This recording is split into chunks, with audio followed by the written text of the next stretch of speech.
அனைவருக்கும் வணக்கம். Welcome to Dharma academy. இன்றைக்கி நாம் இந்த வீடியோவில் பார்க்க போகிறது டெஸ்ட் நம்பர் 37ல் 10ஆம் வகுப்பு பொதுத்தமிழ்லேருந்து இயல் 1 பார்க்க போகிறோம். வீடியோவை முழுமையாக பாருங்கள். பார்த்துட்டு எத்தனை கொஷின்ஸுக்கு நீங்கள் கரெக்டாக ஆன்சர் பண்ணீங்க அப்படிங்கிறத கமெண்ட்ஸில் சொல்லுங்கள். வீடியோ பிடிச்சிருந்தா ஒரு லைக்கை போட்டுவிடுங்க. சேனலை சப்ஸ்கிரைப் பண்ணாதவங்க சப்ஸ்கிரைப் பண்ணி சப்போர்ட் பண்ணுங்கள். வாங்க வீடியோக்குள்ளே போகலாம். முதல் வினா: சாகும் போதும் தமிழ் படித்து சாக வேண்டும் என்றன் சாம்பலும் தமிழ் மணந்து வேக வேண்டும் என்று கூறியவர் யார்? சாகும் போதும் தமிழ் படித்து சாக வேண்டும் என்றன் சாம்பலும் தமிழ் மணந்து வேக வேண்டும் என்று கூறியவர் யார்? ஆன்சர் க. சச்சிதானந்தன் அவர்கள் தான் சொல்லியிருக்காங்க. அடுத்த வினா: கீழ்கண்டவற்றுள் தவறானது எது அப்படின்னு கேட்டிருக்காங்க. கீழ்கண்டவற்றுள் தவறானது எது? ஆன்சர் பாருங்கள்.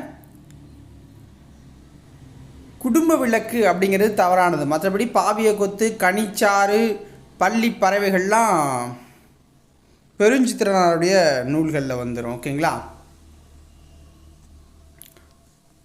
மக புகுவஞ்சி என்னும் நூலின் ஆசிரியர் யார்? மக புகுவஞ்சி என்னும் நூலின் ஆசிரியர் யார்? ஆன்சர் பெருஞ்சித்திரனார்.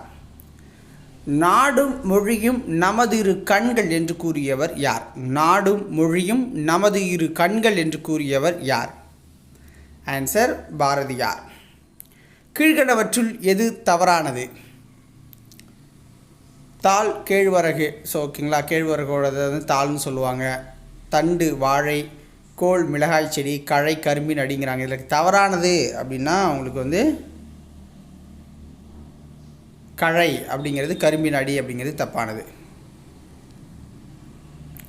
மொழிக்காக உலக மாநாடு நடத்திய முதல் நாடு எது? மொழிக்காக உலக மாநாடு நடத்திய முதல் நாடு மலேசியா. மொழி ஞாயிறு என்று அழைக்கப்படுபவர் யார்? மொழி ஞாயிறு என்று அழைக்கப்படுபவர் யார்? ஆன்சர் தேவநேய பாவனார். இரட்டுற மொழிதலின் ஆசிரியர் யார்? இரட்டுற மொழிதலின் ஆசிரியர் யார்? ஆன்சர் தமிழழகனார். துய்ப்பது என்பதன் பொருள் என்ன? துய்ப்பது என்பதன் பொருள் என்ன? ஆன்சர் கற்பது தருதல். கீழ்கண்டவற்றுள் எது சரியானது? ஒரு சொல்லோ சொற்றொடரோ இரு பொருள்பட வருவது இருட்டுற மொழிதல்ங்கிறாங்க. செய்யுளிலும் உரை நடையிலும் மேடை பேச்சிலும் சிலேடைகள் பயன்படுத்தப்படுது அப்படிங்கிறாங்க. இதில் எது சரியானது அப்படின்னு பார்த்தீங்கன்னா இரண்டு கூற்றும் சரியானது தான். தமிழழகனாரின் இயற்பெயர் என்ன? தமிழழகனாரின் இயற்பெயர் என்ன? ஆன்சர் சண்முக சுந்தரம். தமிழழகனார் எத்தனை சிற்றிலக்கிய நூல்களை படைத்துள்ளார்? தமிழழகனார் எத்தனை சிற்றிலக்கிய நூல்களை படைத்துள்ளார்? ஆன்சர் 12. எங்கெங்கு காணினும் என்னும் நூலின் ஆசிரியர் யார்? எங்கெங்கு காணினும் என்னும் நூலின் ஆசிரியர் யார்? ஆன்சர் மா. ராமலிங்கம். எழில் முதல்வன் எந்த நூலுக்காக சாகித்ய அகாதமி விருது பெற்றார்? எழில் முதல்வன் எந்த நூலுக்காக சாகித்ய அகாதமி விருது பெற்றார்? புதிய உரைநடை அப்படிங்கிற நூலுக்காக. வாழையும் கமுகும் தாழ்வுளை தெங்கும் மாவும் பலாவும் சூழடுத்து ஓங்கிய என்னும் வரிகள் இடம்பெற்றுள்ள நூல் எது? வாழையும் கமுகும் தாழ்வுளை தெங்கும் மாவும் பலாவும் சூழடுத்து ஓங்கிய என்னும் வரிகள் இடம்பெற்றிருக்கிற நூல் சிலப்பதிகாரம். சார்பெழுத்துக்கள் மொத்தம் எத்தனை வகைப்படும்? சார்பெழுத்துக்கள் மொத்தம் எத்தனை வகைப்படும்? ஆன்சர் 10 வகைப்படும்.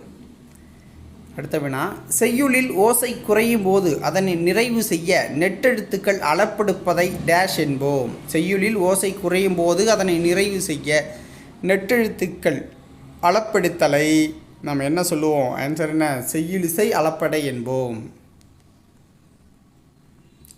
கீழ்கண்டவற்றுள் மூவகை மொழி அல்லாதது எது? கீழ்கண்டவற்றுள் மூவகை மொழிகளில் வராதது எது? ஆன்சர் இனிய மொழி அப்படிங்கிறது தான். தனிமொழி, தொடர்மொழி, பொதுமொழி அதில் வந்துடும். கீழ்கண்டவற்றுள் எது சரின்னு கேட்குறாங்க.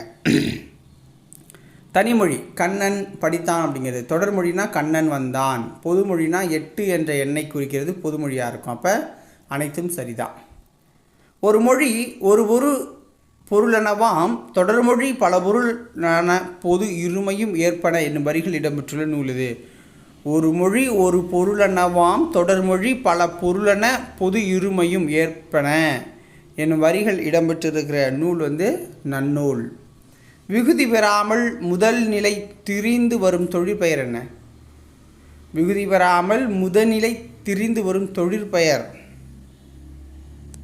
ஆன்சர் முதல்நிலை திரிந்த தொழிற்பெயர். தேனினும் இனிய நற்செந்தமிழ் மொழியே தென்னாடு விளங்குகிற திகழ்ந்தன் மொழியே என பாடியவர் யார்? கா. நமச்சிவாயர். கான்சனன்ட் என்பதன் தமிழாக்கம் என்ன? கான்சனன்ட் என்பதன் தமிழாக்கம் என்ன? ஆன்சர் மெய்யெழுத்து. ஹோமோகிராஃப் என்பதன் தமிழாக்கம் என்ன?